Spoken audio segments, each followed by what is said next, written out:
la couronne et le bonnet de nuit. Toi qui te dis mon camarade, devrais-je ici te rencontrer, bonnet ridicule et maussade?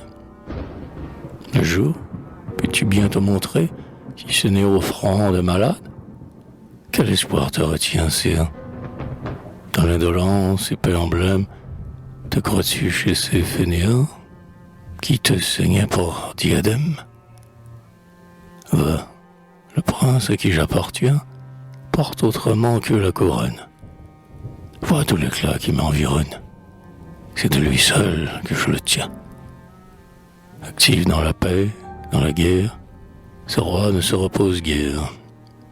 S'il me permet quelque repos, c'est lorsque, des mains de la gloire, il prend le casque des héros ou le laurier de la victoire.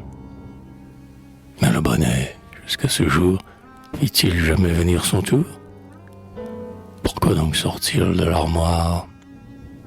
Crois-moi, si tu crains les railleurs, à la cour grand en est le nombre. Crois-moi, rentre plutôt dans l'ombre, ou va chercher fortune ailleurs. C'est ici que je dois l'attendre, répond humblement le bonnet. Et je puis vous le prouver net, si vous consentez à m'entendre. Partout le trône est placé, de droit vous vous dites admise.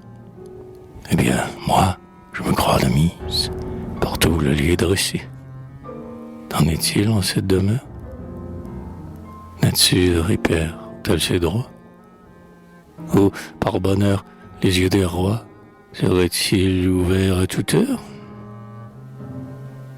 Quand vient minuit, nous le voyons, votre noble poil les chagrine.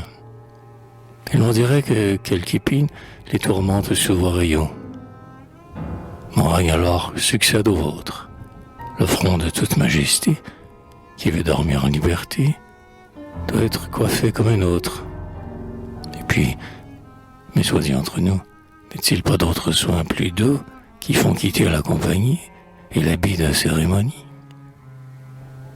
À moi la nuit, à vous le jour.